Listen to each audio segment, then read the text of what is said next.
A100 with Konnan and Disco is brought to you by BetOnline. BetOnline is your number one source for the NBA and the NHL playoffs this season.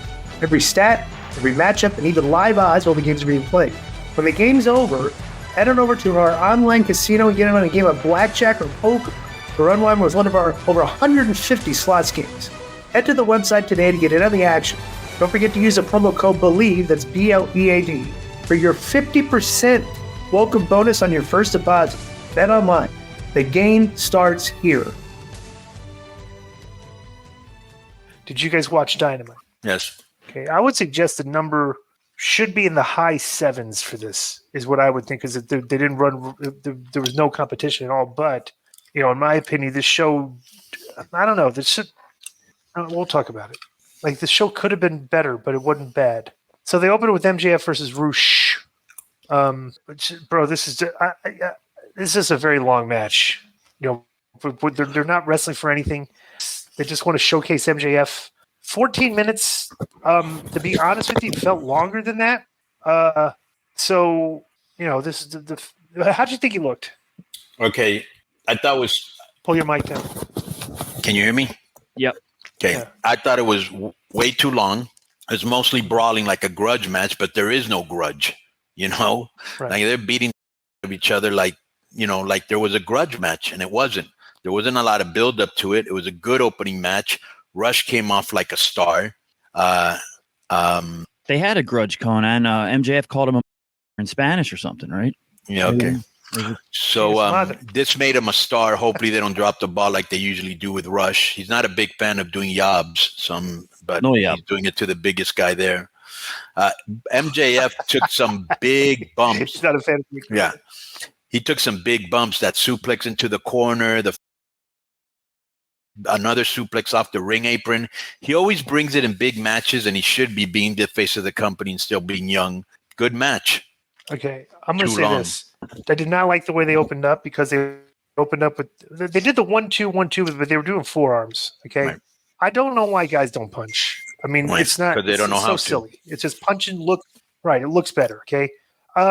I like the way that MJF did the deal where Roosh stood – they did the spot where Roosh says, he stands there, lets him hit him. Right. So MJF chops him right in the chest. And Rush no-souls it. So Rush kind of stands there again. Okay, hit me again. And MJF is like, get ready to hit him.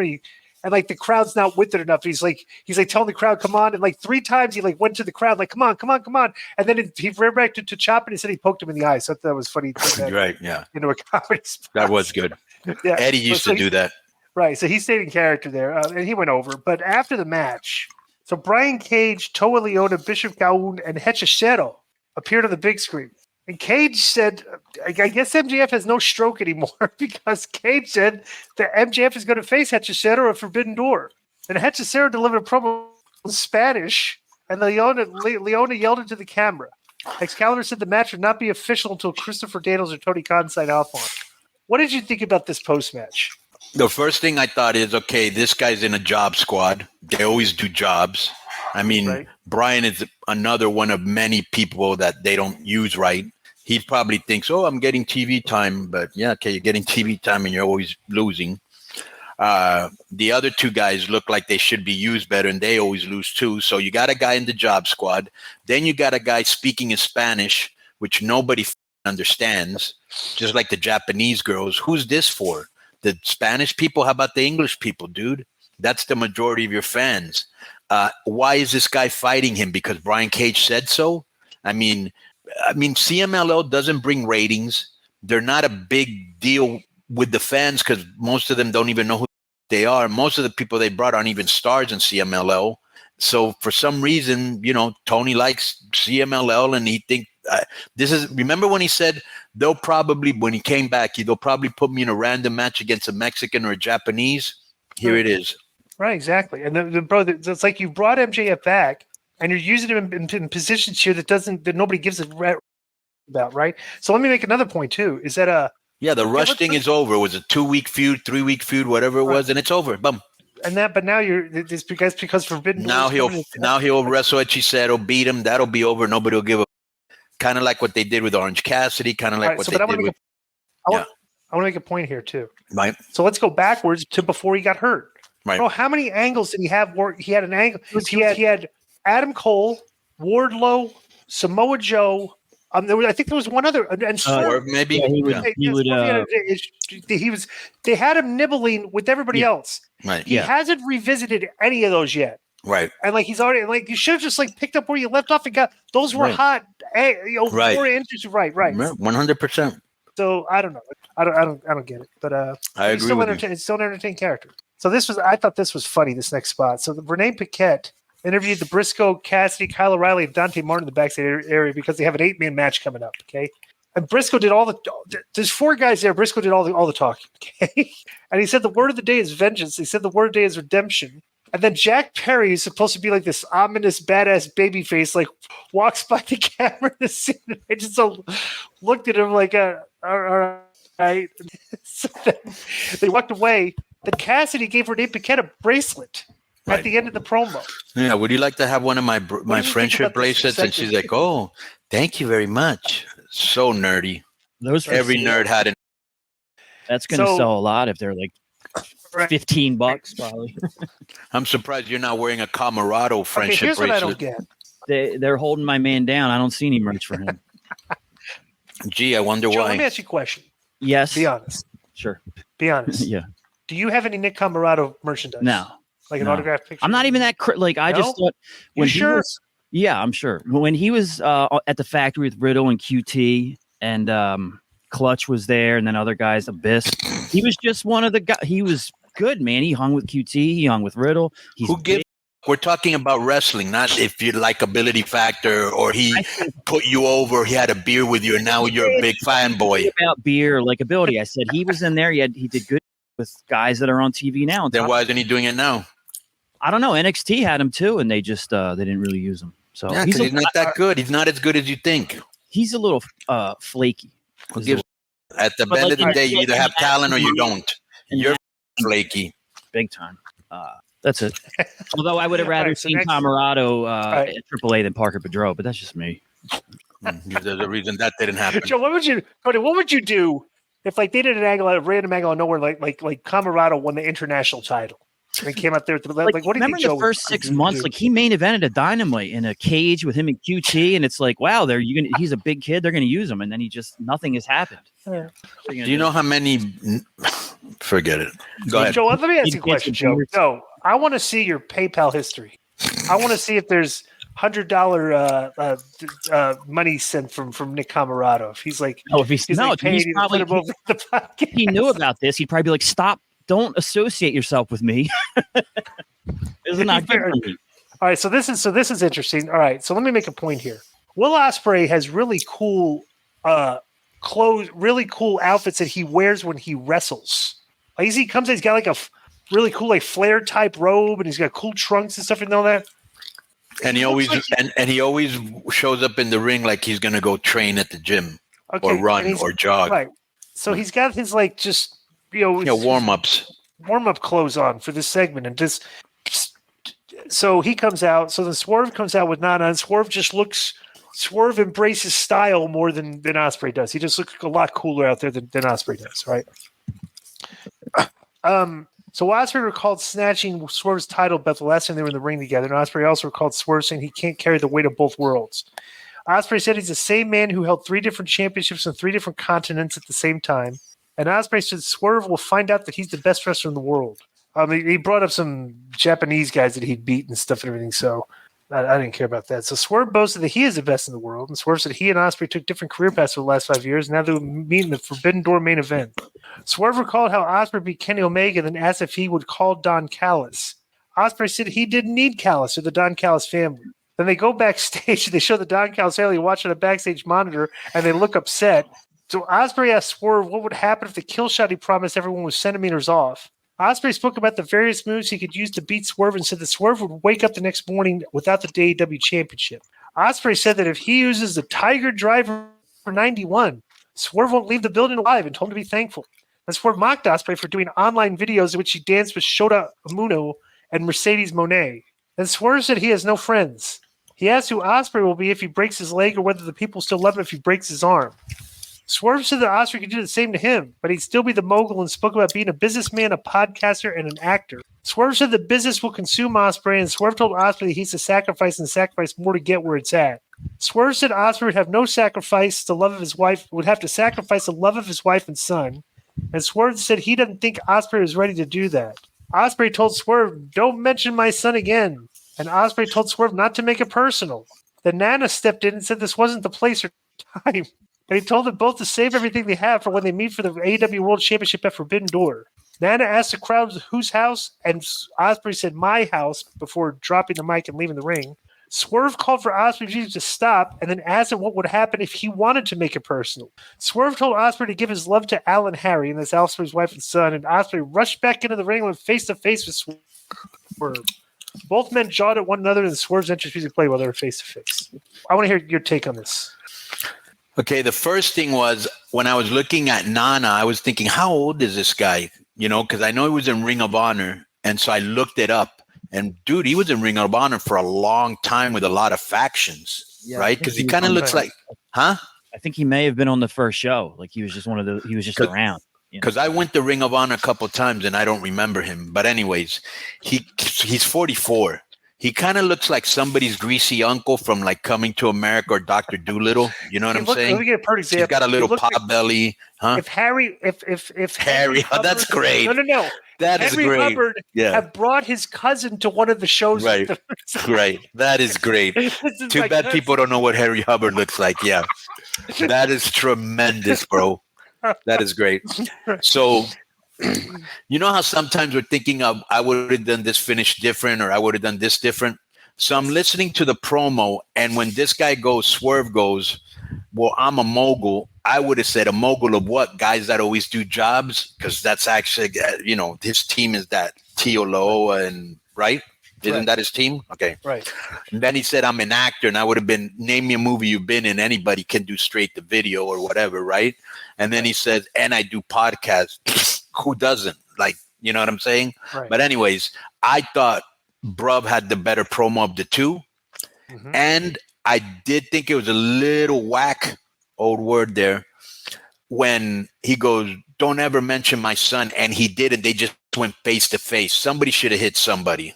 Okay, so let me make my point here. All right. And like I said, so Ospreay's delivery is very good in these promos. Okay, He's got a lot of intensity and and good points. He does not fumble over his words. Right. But and Swerve does too. Okay. But bro, what Swerve got over and got heat for his angles, he would roast guys. Right. Like, bro, he wouldn't. He's not doing it anymore. He's not doing it anymore. And it's like, so there's not, like, I'm expecting this to be more heat. I'm expecting him to roast, to challenge Ospreay on the mic. Now Ospreay has to come back and everything. Bro, Swerve should try to bury this guy on the mic, and it felt like he was trying to help him out, so he didn't bury him. This is what I got out of it. And this is, I'm going to mention your son. Like, that's the heat, bro. The exchanges that Swerve had with Adam Page when he was just torching him is exactly how this. That was great. That's what made him challenge the guy to come back at you and bring some art. That's what I used to say. That's what I used to say about Ricky Starks. He came out a couple times and did great promos and torched everybody, and then he came out with some lame. What made MJF so hot is he always came out with hot. Every now and then he'd do a lame-o, but it was mostly really hot. Right, and so they left a lot on the table for this, and like they weren't trying. And the thing is, let's. Bro, if somebody tells you, make this personal, right? Insulting back and forth, right. And there's more heat, and I'm more interested in the match, you know. But if somebody says, "Don't ever mention my son again" in front of a whole bunch of people, and they mention it, and you just come and get in his face and talk until you go off the air, which seemed like forever, you both look bad. He should have punched him, and they should have gotten into it and whatever, right? That's what I thought. 2 weeks in a row, a guy's actions should have elicited more of a response from the other guy. Where the last week where Ospreay yanked the belt from him, and Swerve should have got up and slapped him right in the face. Yeah, this sounds like when he mentioned the kid again, so Ospreay should have slapped him in the face. Right, it looked like a Billy Body, Sean Ross. You know, get in my face and let's see what you and nobody does. Right. All right. So then they go backstage, and the Callis' crew is mad because they said that Ospreay made them look bad out there. And And Cal said, "I'm going to make it straight." I'm like, bro, this is what this angle needs, and they never have. They have a faction. Ospreay, I guess, is still in the faction, but he's supposed to be bayface. But they never show any interaction in this faction with Ospreay and the other guys or Don Callis. So there's no storyline with. Well, they're going to have Ospreay's, to end it soon, though. Well, that's what I'm saying. There's no storyline with why is Ospreay still in this group and why are they treating him like he's still in this group. You know what I'm saying? Because you know what would have made this more entertaining? Why is that surprising to you? When do they ever, explain anything? Right, because this would have been, bro, like we talked. And there's a big one coming up in a minute that I'm going to ask you. Why is this happening? See what you say to me. Okay, and I'm making a pretty good point because this is what this angle needs. Okay, when is Forbidden Door, Joe? It's June 30th. June 30th. Yeah, so next there's Sunday. another Dynamite before the show, correct? Okay, all right. Yeah. Okay, this is what they need in this angle. Okay, which would make it hot. I think another similar exchange like this would, because Nana's out there. Bro, Don Callis needs to be out there. Throw some gasoline on the fire. Like say something antagonistic or stuff like that. Throw some to make to ignite this some more, because it doesn't make any why would Nana go out there with Swerve? Why are they all in the back with Ospreay? Why would they just not come out there with him?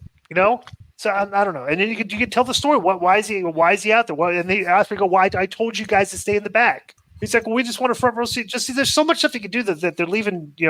I don't know.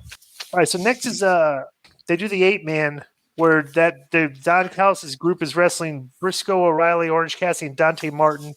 Just way too much thigh slapping in this match. I was constantly fast forwarding through this, bro. These guys are all good. I can't stand it when I see guys that I've seen wrestle for like 10 years and they've been wrestling a long time, like a Kyle O'Reilly. And now they all just look like thigh slappers out there, just doing all these spots. Even, bro, I was going to bring up a very similar argument. Are you done? Let me know. Go ahead. Okay, well, then it ends up with basically what you call the baby faces go over here. Poor Don Callis' group does the job. I don't know why they're doing the job here, because they're the faction of Will Ospreay's going into the big match against Swerve, so they should have gone over. So after the match, Martin, let me say this, is a post-match. Yeah. So Martin goes to stage and was hit by Jack Perry, who headed to the back when Briscoe ran out. And then Takeshi hit Briscoe from behind. They fought to the back. Then Cassidy and Sabre went face-to-face inside the ring. And then Cassidy put his hands in his pockets while Sabre exited the ring. Okay, so I don't know if all that was supposed to sell for the Forbidden Door, but it was ridiculous. What did you think of this? And what was Joe trying to say? It's just go ahead. It's it's not the same. It's better if you. So the main thing, because you're talking about thigh slapping, bro. This match, if you're gonna make it a lucha match, or as they would call it, a tornado tag match, and you're not gonna have any tags, then at least say it, because nobody's doing any tags.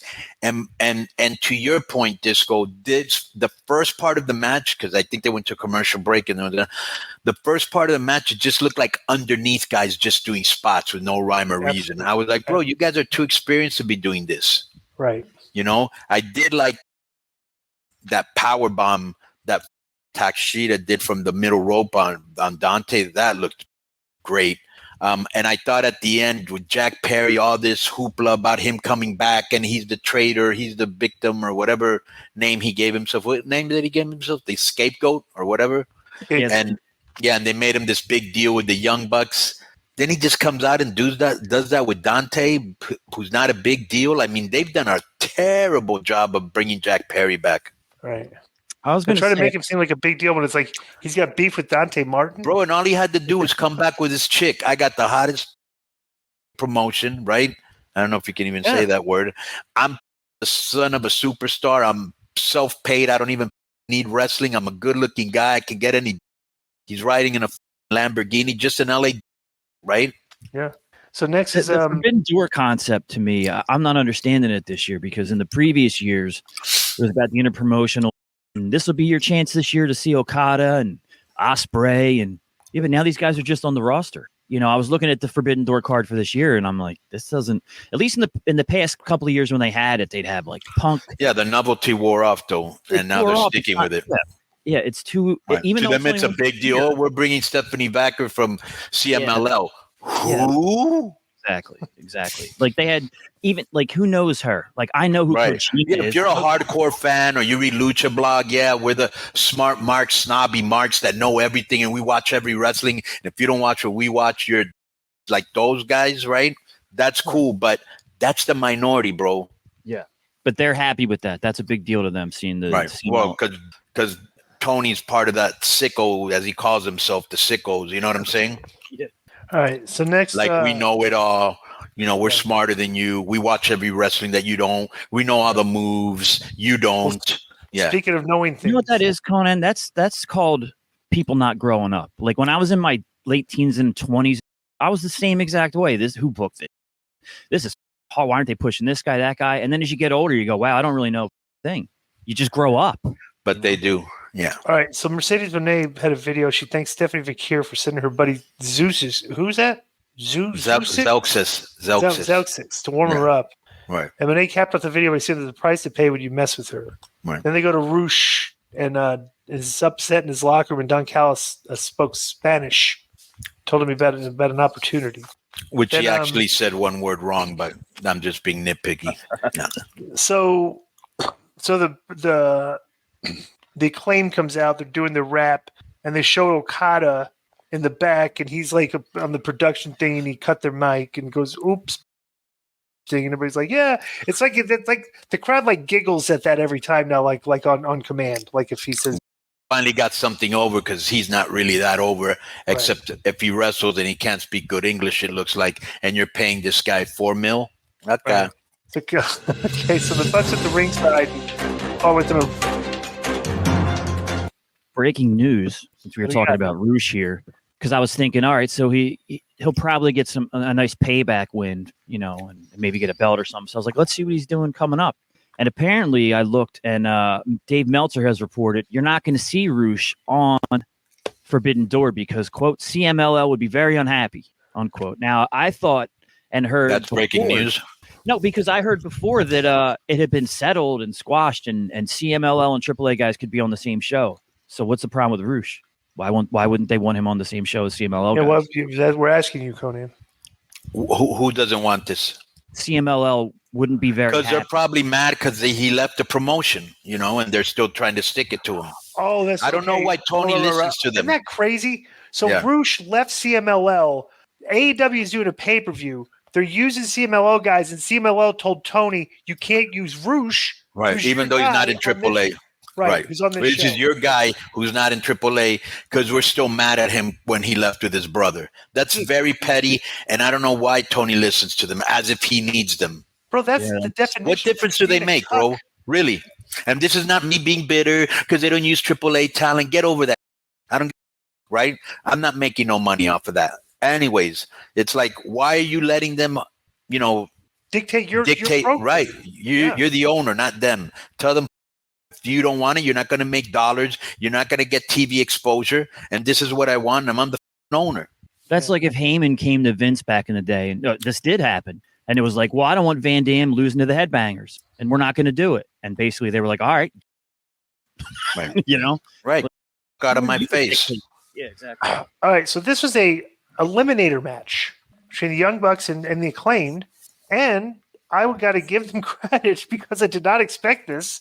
The Acclaimed go over clean in the eliminator match. For the first time, one of the guys in the eliminator match has won an eliminator match, which all that really means is, though, now they just job when they get the title shot. But I'm going to give them credit for. I'll give them credit for that too. Unpredictable finish for like the first time in how many shows this has been. Like I did not expect this. So. Tell me if you felt this, or if I'm the only one. Did you see this match, Joe, or no? No. Okay. Did you, Disco? Yeah, I watched. Well, I much like all their matches, I want to see it, but as soon as there's thigh slapping, I fast forward a couple minutes and I stopped, and so I watch in bits and pieces. And just so you know, my dog's in the corner listening to the show. I see that over your right shoulder. Yeah, he's very attentive. Anyway, so I just feel Acclaimed has lost a lot of momentum, bro. Like they're not as hot as they used to be. But I was wondering why Daddy Ass wasn't with them, but then he came out at the end, and I will give him credit for. But I do think they'll do the job the next time out. Right. So next, Samoa Joe and Hook spoke about living in New York, and Joe said he wouldn't talk about having the best anything in New York because then everyone wants to live there and it drives up the rent. That was actually pretty funny. Right. Joe and Hook entered the premier athletes ready to attack, but no one was assigned the room. And Joe found a note from Mark Sterling that said he expected this type of barbarism from them. And Sterling's note included a challenge for Joe and Hook to face his associates in a 3-on-3 match. And then Shibata was holding the camera, apparently, and his phone translator could be heard saying, "Smash these goofy." Right. But they should have established that Shibata was holding the camera before we saw that in because it was kind of confusing. Right. What do you think of this before I tell you? It's just Joe. This is a step down for Joe feuding with these guys. It's ridiculous. Right. So I thought two things. I like Hook personally. I've met him. Very nice guy, respectful. And he does have a future, but he does not come off to me as a tough guy. And they're trying to make him a tough guy. And now they're trying to get us to watch Collision against a mid-carders. Nobody's going to do that, bro. If you're not facing top-level guys, nobody's going to watch Collision. The thing with Hook and Joe, like that being a step down for Joe, it's the same thing where you said before about the Acclaimed seeming less hot. It's like because Hook and the Acclaimed, even though the Acclaimed turned babyface, but they've all had the same characters since they started, and they both started really early. There's been no evolution with these guys. It's the same. Like Hook's still playing an underling that needs to learn under the Samoa Joe. You know.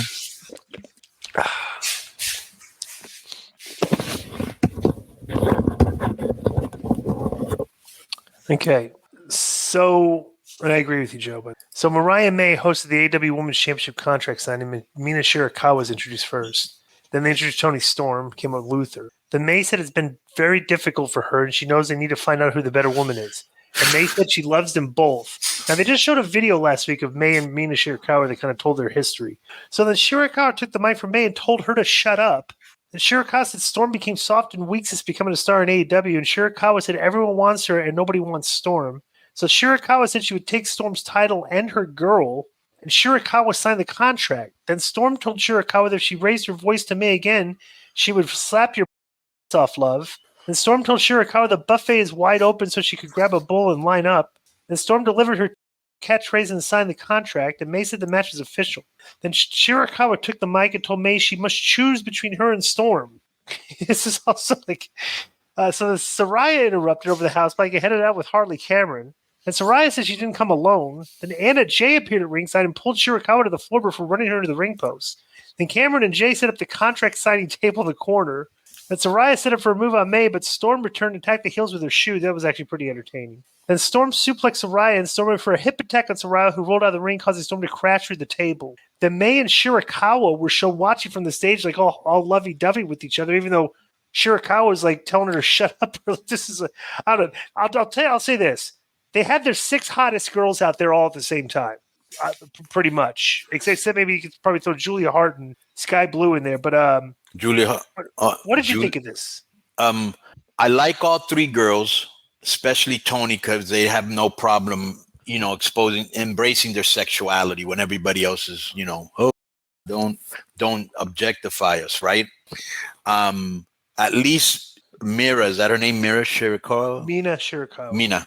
At least Mina speaks English you can understand, bro, but she overreacts to an annoying degree. Right.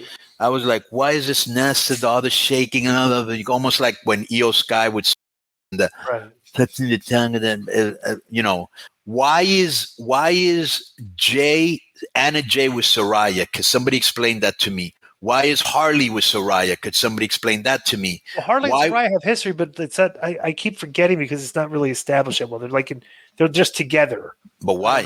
I forget. I don't know. They don't. That's the thing. They don't show any. Okay, why is Jay, who was a face, now a heel? Why is she with them? Is that going to be explained later or never, like usual? She was a heel. She started off as a heel, and she was terrible as a heel. Then she went to a face. Now she's a heel again. Okay, right. Do only the sickos understand this? I don't understand. Do they have I don't understand. It's a help Perry Ruiz explain this to me. Who'd she help them attack? It just shows you they need packages to tell the stories and keep us updated on what's going on. Yeah, like they did last week or the week before. And this is probably going to end up with Saraya, Anna Jay, and what's the other camera? What's the other one? Harley. Harley Cameron versus Storm, Shirakawa, and May. That's what I'm thinking. So next was Chris Statlander versus Nyla Rose in an Owen Hart Cup tournament match.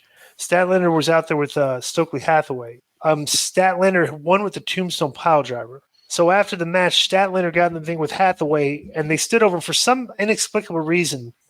Maybe because she's green or whatever. Nyla Rose sat there unconscious in the ring the whole time instead of rolling out of the ring. Okay, she should have rolled out of the ring. Okay, the match is over. So she delivered an in-ring promo. Saying when Rush lost, he rolled right out of the ring. Right. But so Nyla just stood there like it's like that didn't do much for her character. You got literally you're like out like a light after that. Come on.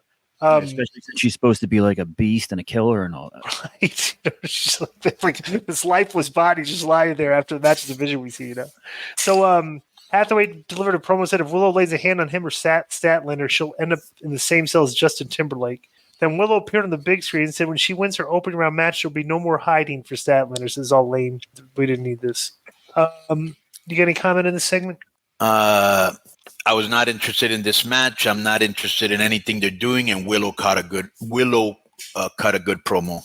Okay. So now we're at Joe. Keep looking and see if the numbers are up. Nothing. No, I think it's because Juneteenth was a holiday, so we're not going to get to it. Because I would definitely like to see coming up what happens to the numbers in these segments here. Because I definitely want to see what the main event did because I did not think this is a main event that would draw fans. Okay, so Renee Paquette interviewed Private Party in the back, and these guys, when these guys are featured, like they look like kids. Okay, so because they're very young. Jericho, Big Bill, and Brian Key showed up, and Jericho did, "Hey guys," and Jericho could see that they got the better of him last week, but he had a lesson for them. And he spoke about not taking pile drivers in Mexico. He walked off, and then Bill said they'd be watching Private Party's match on Friday. And bro, this Brian Keith guy, this little gimmick here where he says you got to respect. He's like the angry one at the end. He does not fit in with this. It should just be Jericho and Big Bill together, just the two of them doing the insincere, learning tree stuff. Well, what do you think? What'd you think of this? Right. Plus the guy's like, he's like a little gnome. He's very short. Like, anyways. So, this is just me. Okay. Nothing wrong, but I can't believe Jericho, who is in Mexico and with a dressing room full of Mexicos, he goes, Martineta. It's Martinete. And the other guy goes, Hilo, tope con Hilo. It's tope con Hiro. But anyways. All right.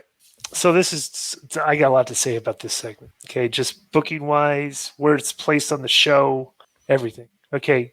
Joe, pull up Daniel Garcia's ring entrance last night if you can. Okay. So Daniel Garcia, this is very late in the show, and this is the segment before the main event. Right. Daniel Garcia versus Rhett Titus. Who? Yeah. Well, at least the announcers told us that's another talent that I was a former Ring of Honor, like whatever. Okay.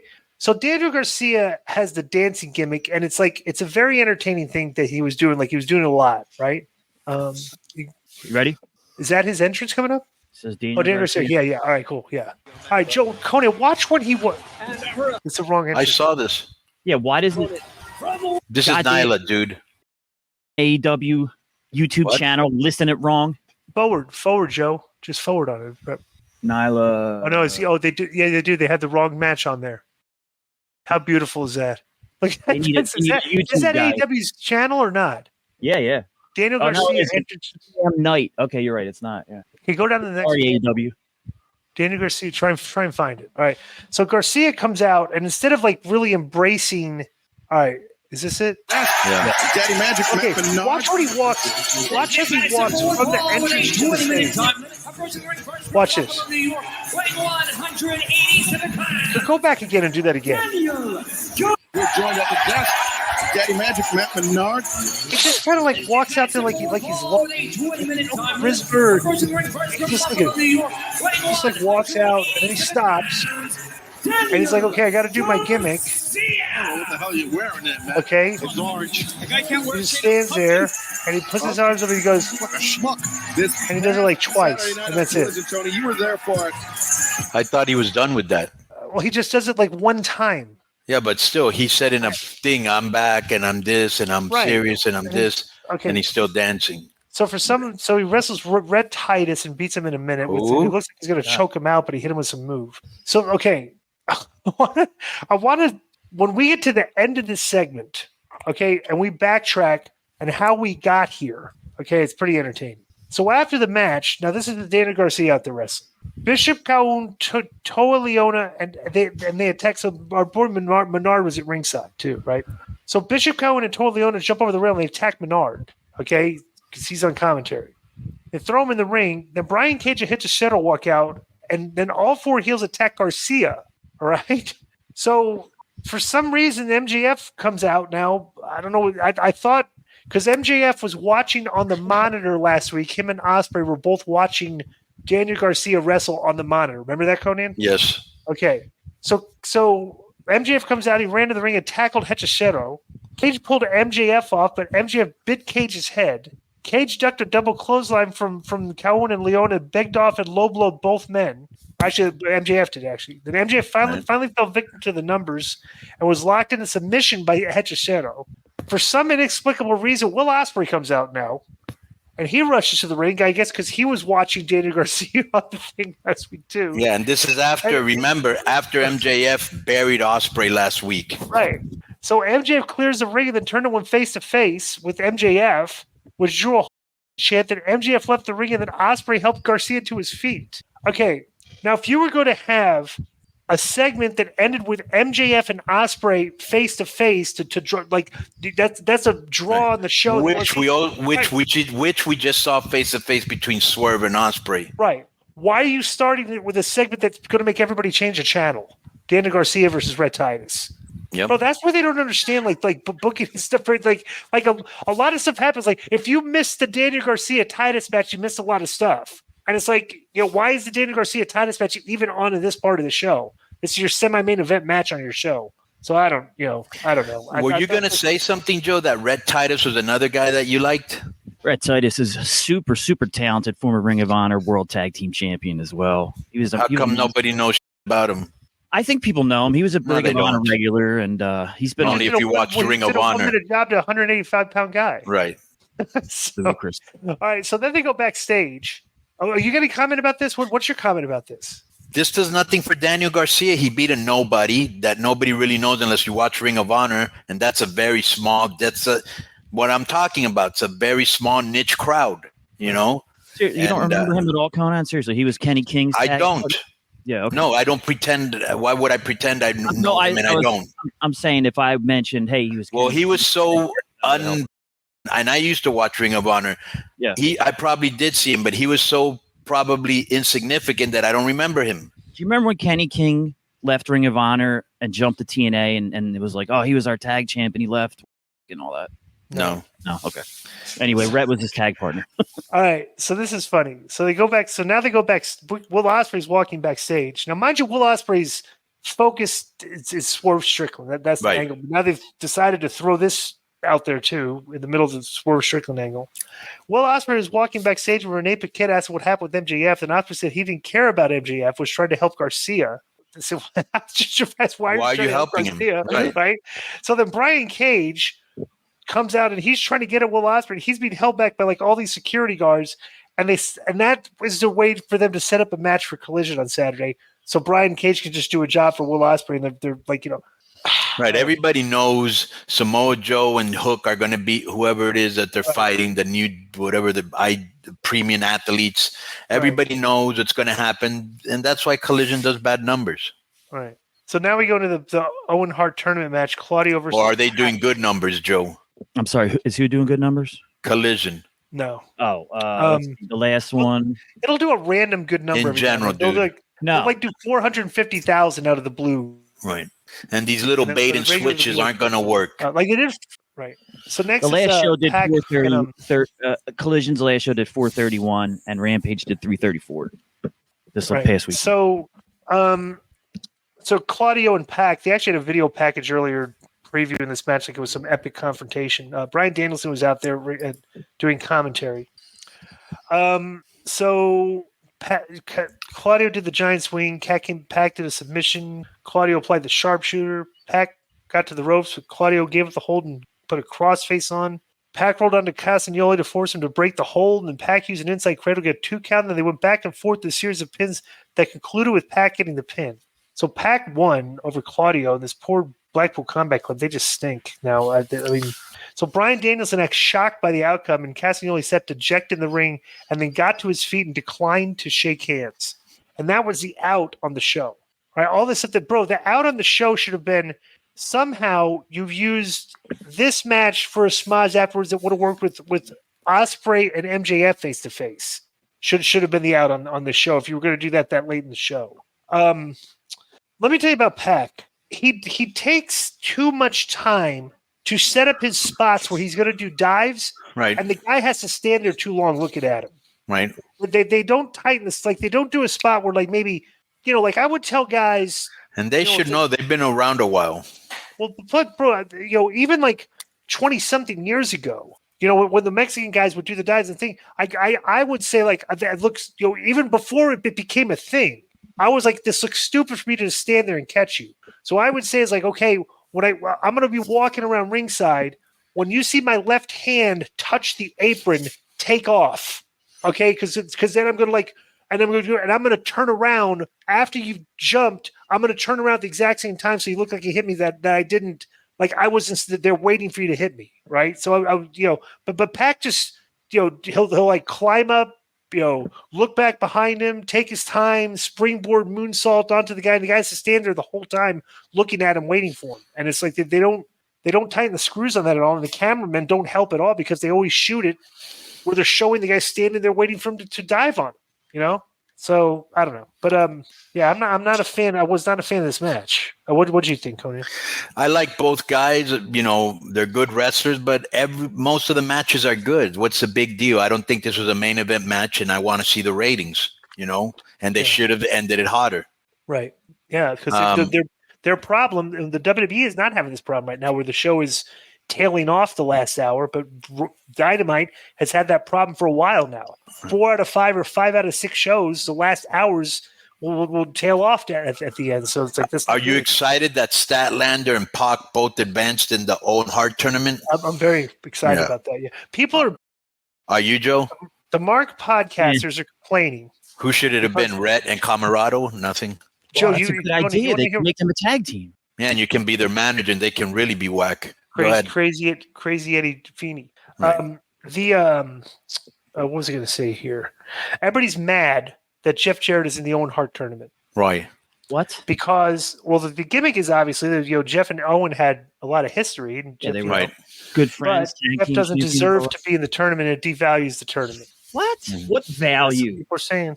That's what the Mark podcasters. People, the typical Marks that don't like Jeff because he's older. But, bro, Jeff still knows how to work. Right, and he knows how to get heat. He knows how to work a match where the crowd is involved and probably gets bigger pops than most of the matches these other guys do because he knows how to get And remember when Ben said, I'm more talented than 80%, Jeff knows how to get more heat than 90% of people there. Correct. And I can't wait to do the. And what people don't understand is this is not about great matches. This is about connection with the fans as a face or as a heel. Bottom line. Right.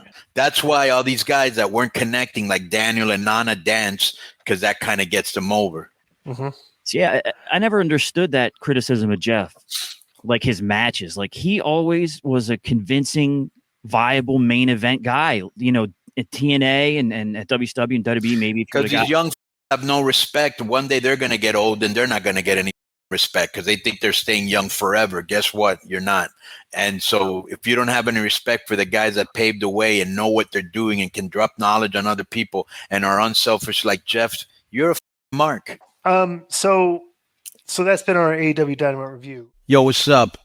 I just want to thank you guys for watching this clip. Don't forget to hit the like button, leave a comment, and subscribe. And join our YouTube membership for hours and hours of exclusive, unedited, uncensored content. And being a member will help you get involved in our upcoming live streams. Thank you for your support. Thank you for riding with us. I know you got a lot of other podcast choices, be it wrestling or other ones. And thank you for picking us. Boom.